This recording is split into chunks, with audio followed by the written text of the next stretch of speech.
It's about history. It's about preservation. It's about sense of place here on Eastern Long Island. With Esperanza Leon, I'm Irwin Levy, and this is Our Hamptons.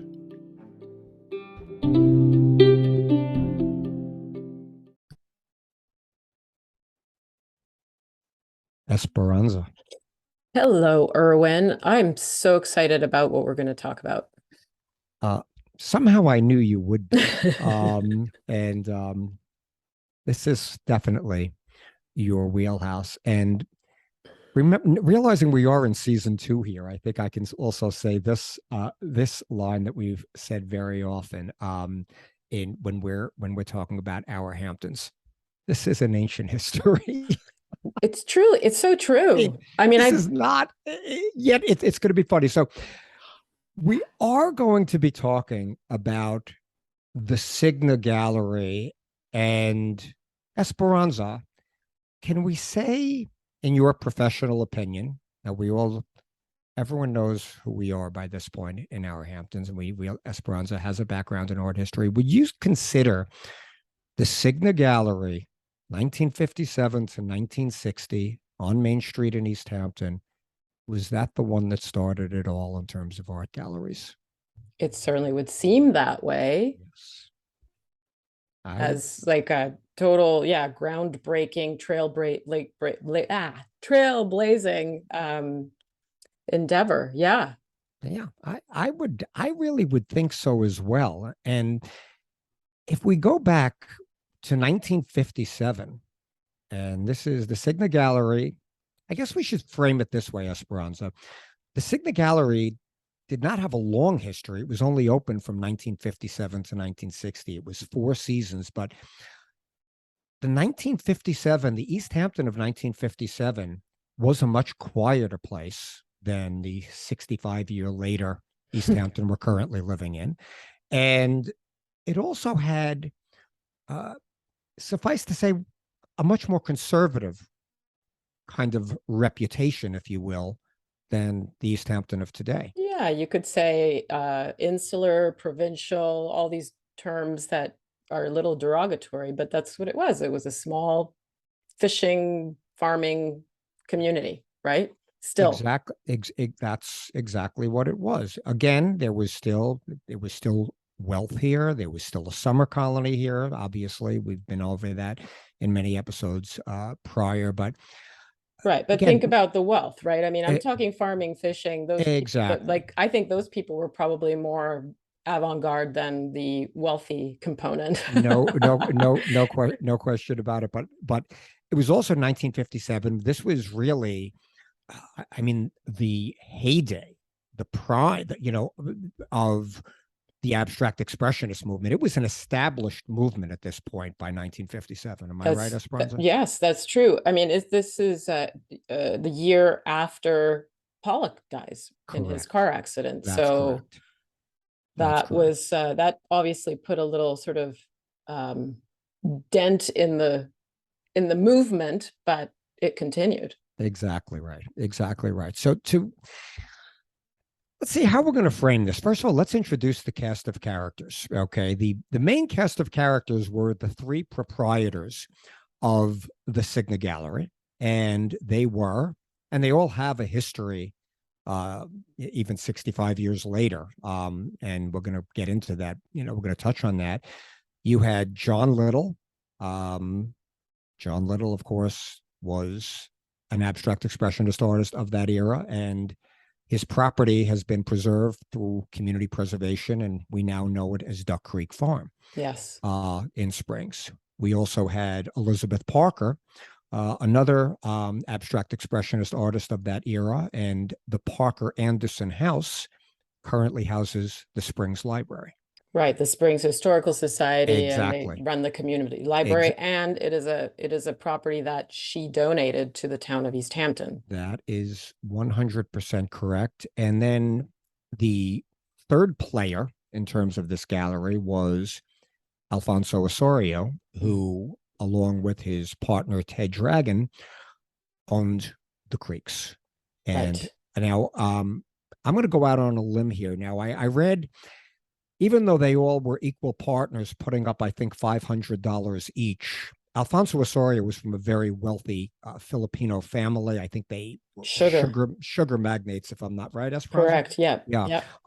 So I mean, I think that's where maybe part of more of the funding came from. But irregardless, that's almost the second part of the story. The coolest part of this story, though, is again going back to early mid 1950s. This was a very conservative place. Now, Guildhall at the time, even their exhibits, while they did go a little out of the mainstream periodically, would you, Esperanza, wouldn't Guildhall's exhibitions at these during this era was still rather staid? Would you say, like, I think predominantly, I am aware that these same artists were already beginning. They were exhibited at Guildhall, like a member show or that kind of thing. Right. So there was that, but it was probably more the Child Hassam and Merritt Chase and that the landscape Moran, Yeah. more of that element than there was the because Guildhall at that time, remember, was wood paneled, fireplaced, had armchairs, it was fully furnished, and people would learn to dance in the Oh galleries and that wow. kind of thing. It was a true community center, right? Now, So now thank you, that Mrs. is Woodhouse. now that Um, is wow. it's an That's a, image, right? oh my gosh. Now, I now that We I could really joke, we could joke that those fireplaces should be preserved because Pollock urinated in one of oh, them, but that was not the place. okay. Well, I'm still trying to think about this place like with paneling and like overstuffed club chairs. Like that's the kind That's of what it is. that was Yeah. the kind of atmosphere it was. Yeah. So So think about conservative. Yes, yeah, that was it so came out of 1930s, so exactly. So what happened here was going through this, and we're getting a lot of this research. There was a retrospective in a sense of the Signa Gallery in 1990 at Guildhall, and some of the research we got, just to put this out there from the get go, was from New York Times articles of that time, and also Helen Harrison's book, East Hampton Avant-Garde: A Salute to the Signa Gallery, which was the companion to the exhibition at Guildhall. yeah. And Helen wrote in here, and Esperanza and I touched on this just before we started recording. In the mid 1950s, there was the vanguard. Touching on what Esperanza was saying about what was being exhibited at Guildhall, there was a group. People wanted to exhibit more of the Abex kind of artwork and wanted a place for it, and in search of this more exclusive venue, they found the House of Music and Books, owned by Donald and Carol Brader, next door to the Clinton Academy, located in an old plumbing shop with a garage, I guess, or a shed or something next door. And long story short about this, the Braders moved to the East End from New York in 1950, and the place was very bohemian. Food, toys, books, records, and it was really where the village of East Hampton's, had a load of this term, Esperanza, liberals, the liberal element. But the carport, which I guess was where the plumbing vehicles. I mean, could you imagine this was next door to Clinton Academy? I'm on Main Street, like basically across from Guildhall, right? Exactly. Yeah. Exactly. So there was a carport, and it was filled for 2 years with, Franz Klein, Ossorio, Joan Mitchell, de Kooning, Lee Krasner, Pollock. I mean, and I love this line. I really love this. Although security was non-existent, there was no thief around who was smart enough. Right. Yeah. What is that on the wall? My 2-year-old could make that. Exactly. And that must have been what was happening here. So we're fast forwarding it a little bit. By 1957, the Braders closed this business. And it was at that point where Ossorio, Little, and Parker said, hey, maybe 1957, maybe now's our time. And Esperanza, would you believe the first place they wanted to open the Signa Gallery? I mean, this is at a little fish market that was next door to Guildhall. Yeah, just picture that in our picturesque village. I, I really, I had a hard time wrapping. You know, we do make it. Esperanza and I I have a mean, little wouldn't bit it of be it. great? Yeah, if you Yeah, could just like go to Guildhall, check out some art, and then go next door and and pick up, pick up your fish. some clams and some fish. Yeah, Could you imagine? I'd Right. love it. You know, that was crazy. But apparently that deal fell through, and it was the people of Guildhall, and this was a quote in the New York Times article, were afraid of it. They were afraid of, oh, what, this kind of art being shown. You could imagine the reaction this must have elicited at that point in time. Crazy. But what a great story. But the Maidstone Market at 53 Main Street became available. And the window signs were hand painted by James Brooks. And there's an amazing picture on Helen Harrison's book of them standing in front of that. But anyway, they opened in 1957. And as much as they were sort of complaining about, you know, what do we need a gallery here for in the country? Meanwhile, Esperanza, the opening attracted 500 people I in don't doubt it. 1957. I mean, these people were not friendless, by the way. So, I mean, there was already a good, solid group of artists out here, the Hamptons, Bohemia, Right. that I don't doubt it. Even out of curiosity, people must have gone. I would think, you know, and especially 500 people, they probably sort of came from all over. I do have to admit to wondering about the demographics of the crowd there. Was it really all New York art types, Esperanza, or do you think we actually had some farmers and fishermen in there too? Well, that's what I wonder. I think they probably would have gone. I do. And I know for a fact that, like, I have a good friend whose grandfather, local landscaping business, horticulturist, he was an artist, Right. in his off time, and Right. he'd hang out with Pollock. Yeah. So It's not unlikely. no, I don't think so. It was much more integrated in that way, I think, before. That's why I said before that I think, like, the conservative element was maybe more reserved to the elites, if we will. yeah, I really do think it's possible. I mean, and look, you know, de Kooning lived in Springs till the end of his life because he wanted to live amongst the regular folk. You know, Yeah. I mean, he was quoted as saying that, you know, all the time. But so the first season, I mean, you know, this is really was like a who's who. I mean, you had Franz Klein and James Brooks, Lassaw, Charlotte Park. And you mentioned Marcel Duchamp at the He opening, was at the right? opening. Yeah. He was at the opening, and you use the term trailblazer, and it's really an accurate term, you Yeah, know. And I couldn't say it, but I did mention it. Yeah. yeah, completely right. Exactly. Yeah, I think we all got your gist, but their mission, the Signa's mission, was really to introduce local audiences, and here was the key, you know, new significant contributions to painting and sculpture of its Yeah. day. And you could read into that as being, this is not going to be the same old.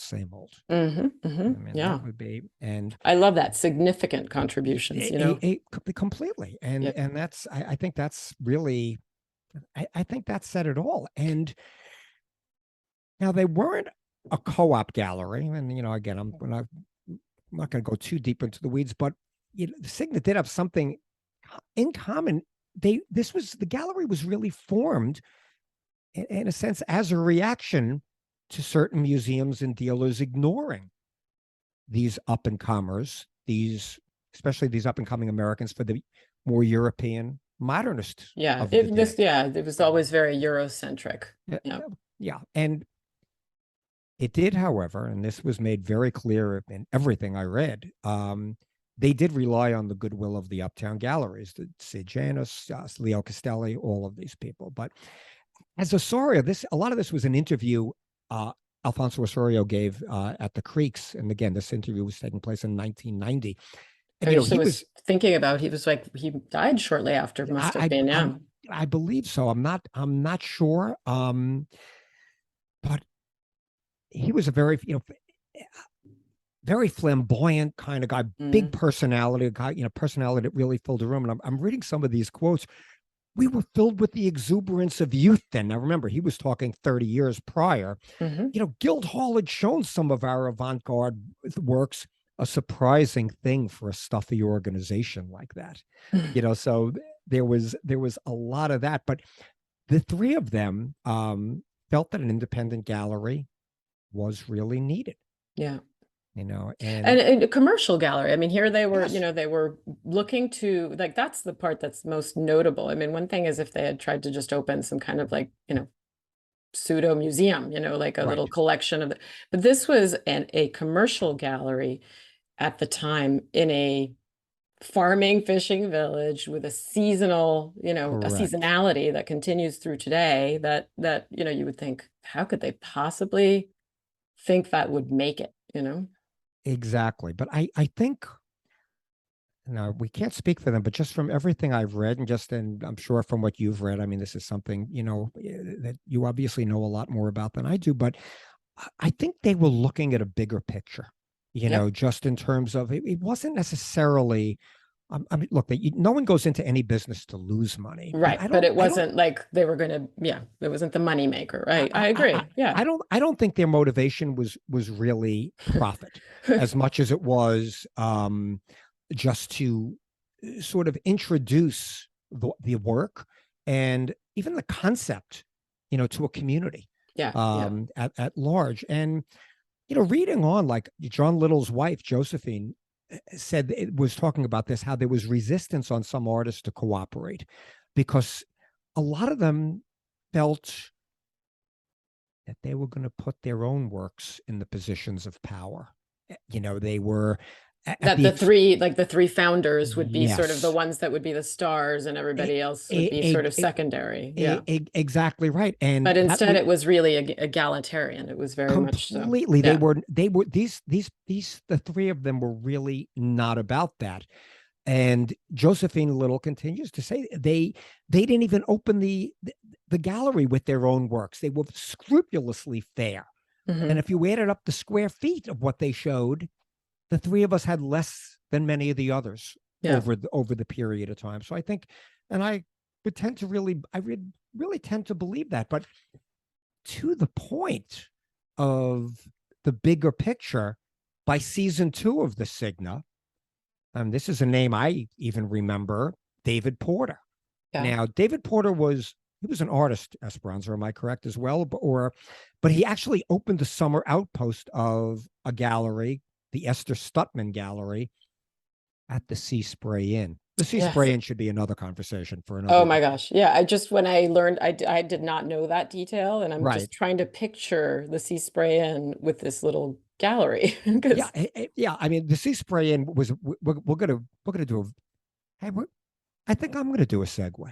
So we're going to touch on this really briefly. The Sea Spray cottages still exist adjacent yes, to Main Beach. You see, whatever, correct. there's 6 or 8, whatever, Yep. and they're like very small They're cottages. owned by the village. And I mean, they are nestled in a dune like you can't imagine. I mean, this is the location of locations. But there was a Sea Spray Inn over there as well that was a hotel, really It was, yeah. large. Hmm. We're gonna that will be something maybe hopefully for another day. But It's so where I ate my first potato ever. was that potato or Trampton Loam? I would assume. My very first potato Wow. ever. So you actually, wow, this is, I'm sorry. We have to stop. We have to just do a brief segue. You never know what's going to go down on our Hamptons. So you are actually in the Sea Spray Inn. So Yeah, we would go to to dinner there. Yeah. okay. So okay. Wow. That's, we're going to hold that thought for I'm that old.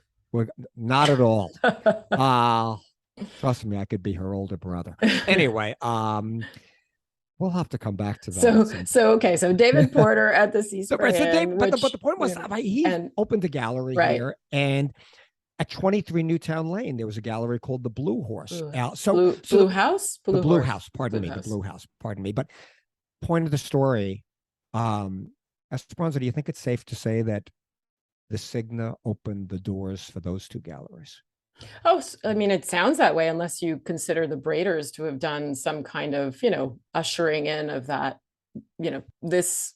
I think they made it a serious endeavor, which is, not just having like a bookstore with a few art pieces hanging in Right. it, right? And So it right. And it it was a happened proper gallery. and it happened organically. Remember, these were very bohemian environment. You had this incredible artwork in a carport next to a building that sold candy, Right, and, right. and Whereas, toys. So this, clearly, and I know that, Osorio says this, like he was very much about keeping the records, knowing exactly what was, right, like the checklists and what artworks were exhibited, and, really meticulously keeping an archive of those things. So, that it was like a true business endeavor, and it wasn't just three artists kind of having a little playful fun with art. Yeah. Exactly right. I mean, without question. And again, and it even says that here, moving onward, like how they were running a gallery. Esperanza ran a gallery. It is hard work. I mean, and it's a difficult business.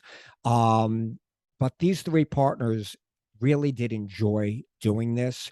And as Alfonso Ossorio said, the openings, the lectures, the forums, they were exhilarating. I mean, there was an energy to this.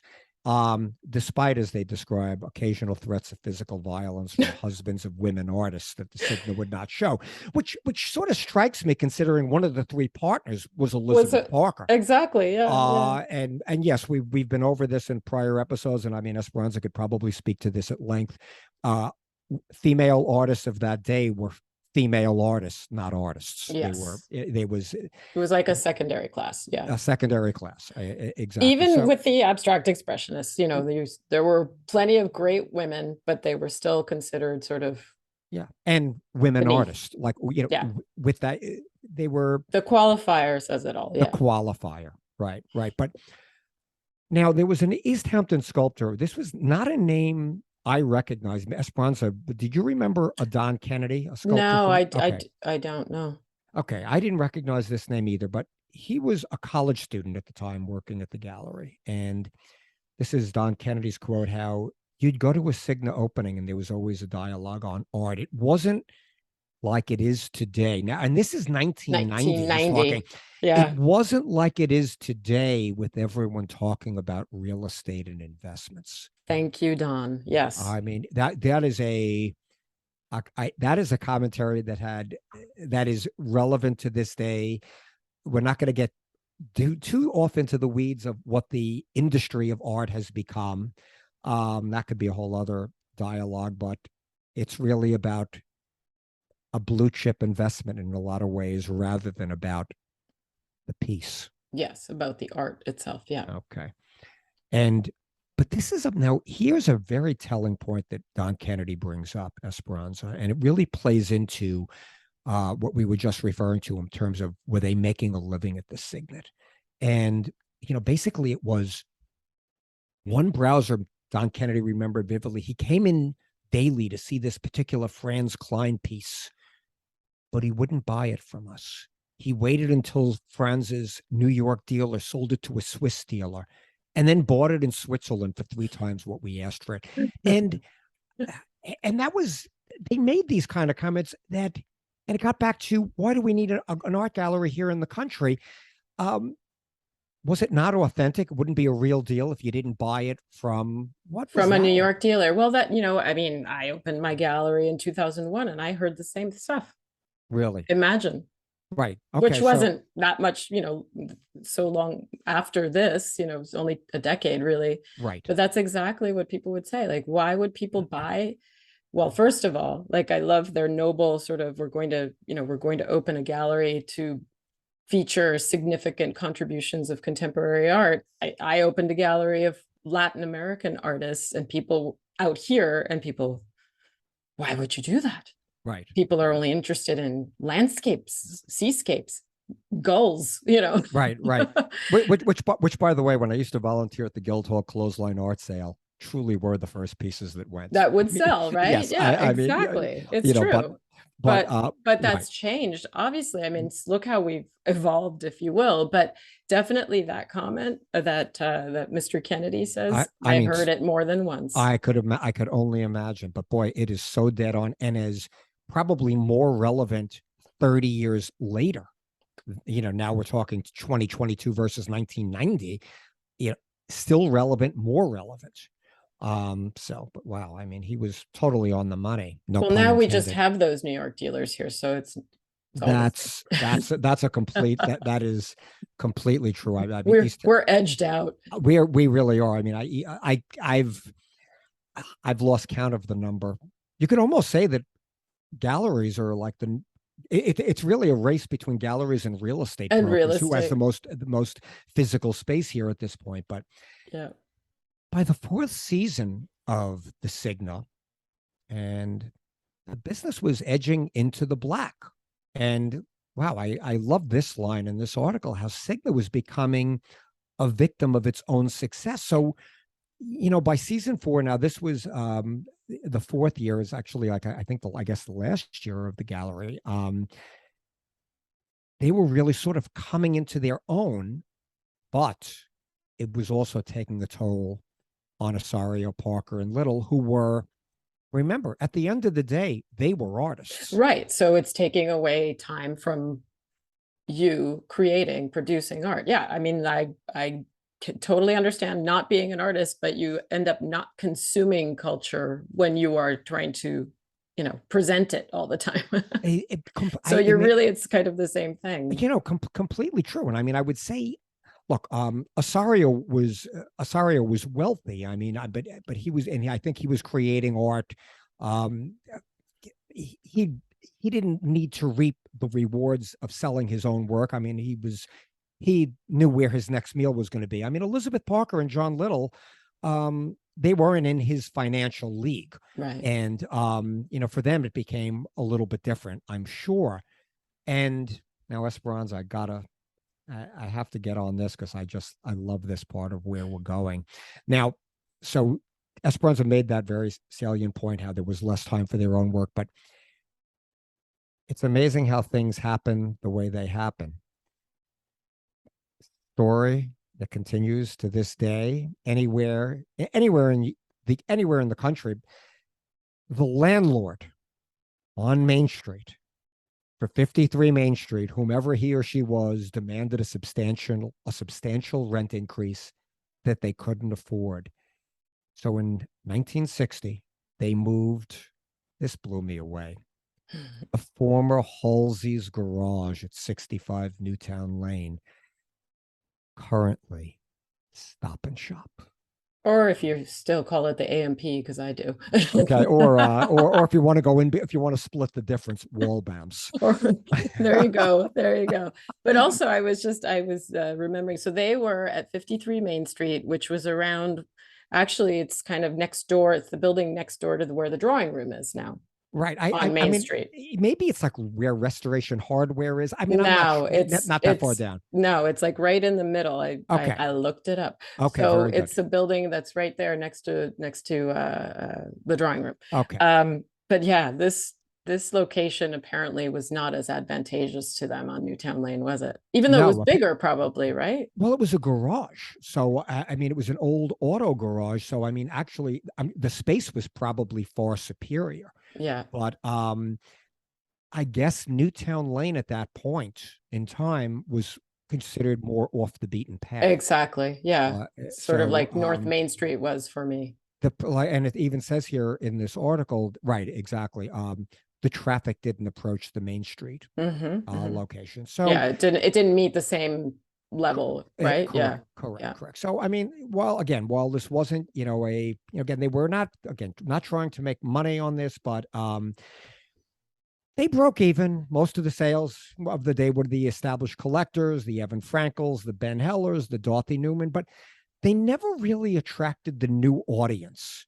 Which is what you always want. Yeah. Yeah. Like the established people were coming in, but it was not. And I read this somewhere else. I don't know if it was in here. It was really the gallery. it was almost window shoppers, people walking by. Oh, let's peek in here and see what's here. And that's really the tourists, like the typical walking with the ice cream cone down on Main Street Oh kind of yeah, thing. tire Okay. kickers. So right. So that's who was really walking around. And again, Alfonso Ossorio saying at the time, even though some collectors with no real knowledge of art and no taste did not have the same courage to buy unknown artists in a provincial gallery, and here we go, but would wait until the same works appeared in New York. Yep. So there was Yeah, that. there's like a legitimacy, right? Yeah. Exactly. So there was definitely a stigma. A And stigma to the sigma, a Signa. stigma to the Signa. Right. And now here was another interesting thing. I mean, you could probably speak to this well. Um, this at this era, that was pop art did not seem to sit well with the Signa partners. And Osorio even said, we ran the gallery from one point of view, abstract expressionism. And this is his, now I'm going to use his words here, Esperanza. And while this movement had enormous range and great similarities, we did not like what we saw coming from the Warhols and the Rauschenbergs. Yeah, it's interesting. And it was kind of like a moment where abstract expressionism had kind of run its course, maybe, it's the next movement was coming in. And he probably, I tend to wonder if I don't never really read anything where they looked at that with regret, because maybe if they would have seized that moment, knowing, how enormous with the Warhol Rauschenberg it became. But Josephine Little said, some point you had to decide, are you running a gallery or are you a painter? No, I totally. I mean, it's very taxing. Yep. So and that was really, but that was the beginning of the end. That was the beginning of the end. And Alfonso Osorio said that, look, they fulfilled one of their goals. They had gotten more people to look seriously at contemporary art. And again, he's speaking in 1990, and he's looking back to when he was 30 years younger. Yeah. And this is really sort of a good place to start to close this up out, Esperanza. And this is Alfonso Osorio. Look, when one is very young and full of energy, there's always a need to stick one's neck out, produce things that 30 years later will come back and haunt you. We did that. And today there is a need for this again. Yep. So true. Wow. I like that one. Yeah, I love that whole sticking your neck out. That's another that Lee Krasner would say that too. Yes. Yeah. And they really did stick their neck out. And they did, when you look back, and again, thinking back as we've sort of put this episode to bed, 1957, conservative East Hampton, Long Island, these three abstract expressionists did stick their neck out. Yeah. Yeah.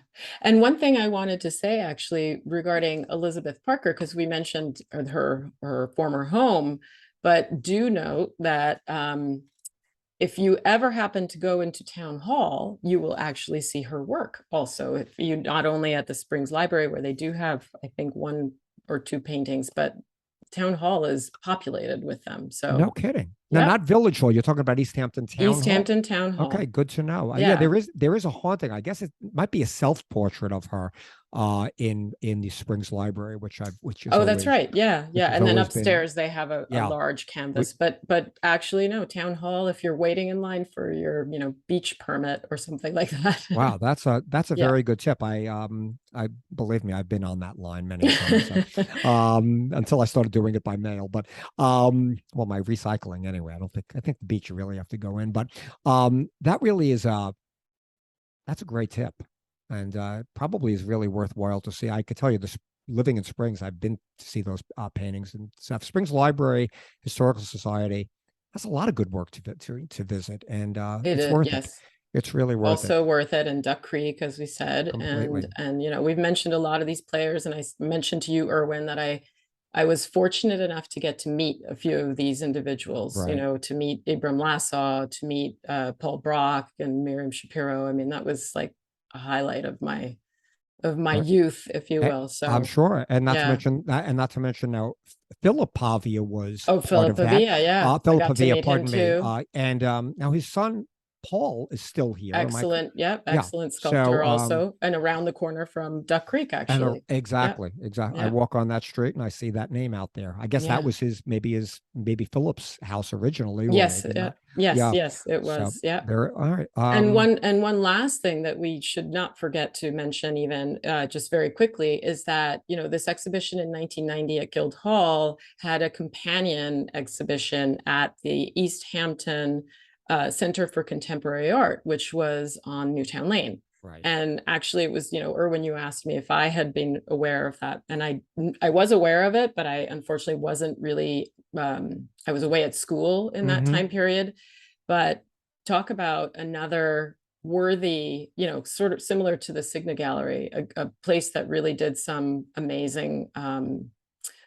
work featuring contemporary art. Yeah. So Definitely of its time. And yes. but I think that was really, in addition to how important the Signa was, I hope everyone that's listening and will listen, just the moment in time of late 1950s East Hampton, a fish market next to Guildhall, Yes. a plumbing supply business with a carport next to Clinton Academy. Yeah, Like, this mechanics was garage on Newtown Lane. Newtown Lane. Yeah. I mean, this Yeah. stuff is just, when we talk sense of place and history on our Hamptons, Yeah, you this have to is get really, those pictures in your head, right? and we will try to find some of those pictures when this episode airs to post on Instagram. Some of the pictures from Helen's book are just Are fantastic fantastic. also. Yeah. So Yeah. we will definitely do that. But Esperanza, it was a great journey to take, especially with someone with your art history knowledge. So it was especially good for me, and I hope that's going to come off to everybody who listens. But this was a lot of fun. It was exhilarating. Thanks so much, Irwin. Thanks, Esperanza. Until next time.